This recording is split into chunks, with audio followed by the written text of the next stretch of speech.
Felicitaciones por culminar el esquema de tu TD1. Basándonos en él, ahora nos corresponde empezar con la redacción del párrafo. Para apoyarte en tu proceso de escritura, en este video veremos 4 pautas que te ayudarán a ir del esquema al párrafo. Para elaborar nuestro párrafo de 220 a 250 palabras como máximo, primero empieza planteando la idea principal que ya tienes en el esquema y luego presenta las ideas secundarias. En este esquema ya tenemos la idea principal y las dos secundarias. Como todas las ideas del párrafo deben ser oraciones, para la idea principal te sugerimos seguir esta estructura. Menciona el problema social, es decir, el bullying homofóbico, luego el verbo, como produce, provoca, genera, ocasiona, etc. y finalmente la consecuencia. De ese modo, la idea principal sería: el bullying homofóbico produce daños en la salud mental de las víctimas. Ahora plantea las ideas secundarias y coloca al inicio un conector de orden. Por ejemplo, en nuestro párrafo escribiríamos: en primer lugar, las agresiones a las que están expuestas pueden llevarlas a desarrollar depresión.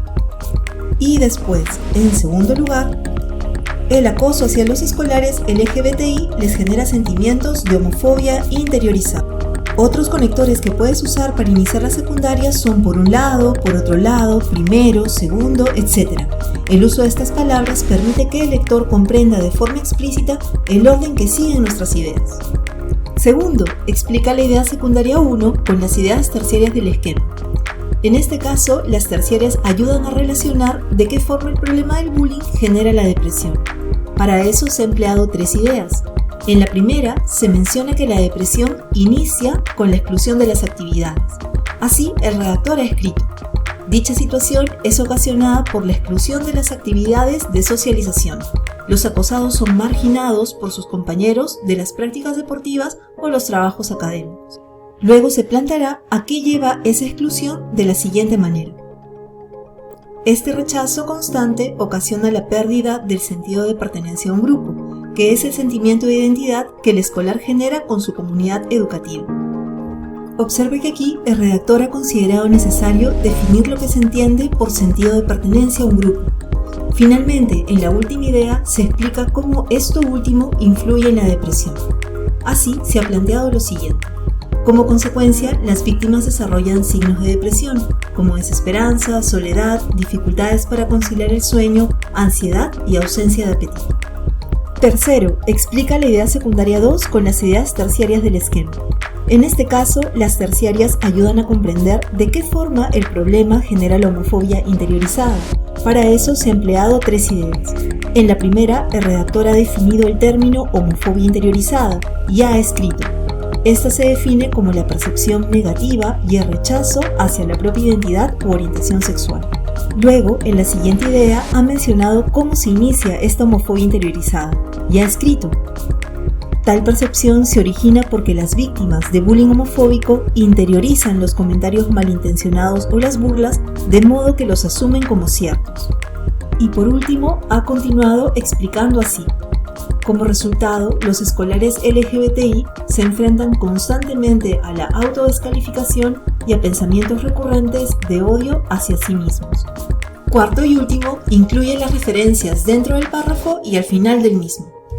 Gracias al esquema que he elaborado, tengo identificadas las fuentes de las que provienen todas mis ideas. Ahora corresponde mencionar a esos autores dentro del párrafo. Veamos cómo hacerlo en el caso de este primer autor. Pero antes, quizá hayas notado que al lado del apellido del autor figuran estas palabras, et al. ¿Qué significan? Et al es una abreviatura que significa y otros, y se emplea para indicar que hay más autores además del mencionado. Se emplea para acortar una cita. Y ahora sí, para incluir a este autor dentro de mi párrafo tengo 2 opciones. La primera es emplear conectores como de acuerdo con o según. Luego del conector se coloca el apellido del autor y entre paréntesis el año, como vemos aquí, según de Oliveira et al. 2020. La segunda forma será colocar al autor y al año todo entre paréntesis al final de la idea, como en este caso, tengo entre paréntesis de Oliveira et al. 2020. Y si tu fuente ha sido escrita por un solo autor, más fácil todavía. Puedes emplear la primera forma que, como ya vimos, consiste en plantear un conector, luego el apellido del autor y el año entre paréntesis, o también puedes usar la segunda forma, en la que le planteas al autor y al año entre paréntesis separados por una coma. Muy bien, yo ya terminé de incluir a las fuentes que me faltaban dentro del párrafo y las he remarcado en negritas. Ahora solo nos queda elaborar la lista de referencias en APA 7 al final del párrafo. Por un lado, las referencias deben estar planteadas en orden alfabético y solo debes incluir a las que has citado dentro del párrafo. Por ejemplo, en este párrafo se han citado 3 fuentes, de Oliveira, Rivera Osorio y Arias Gómez y Castellano, y son solo estas 3 las que figuran en la lista de referencias. También es importante que elabores esta lista siguiendo el orden de los elementos establecidos por el formato APA 7, es decir, primero el apellido del autor, luego la inicial del nombre, el año entre paréntesis, el título de la fuente y al final el enlace.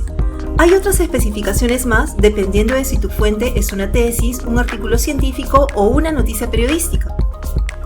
Para ver esos detalles te estoy dejando la guía UPC para referenciar en APA 7 en la descripción de este video.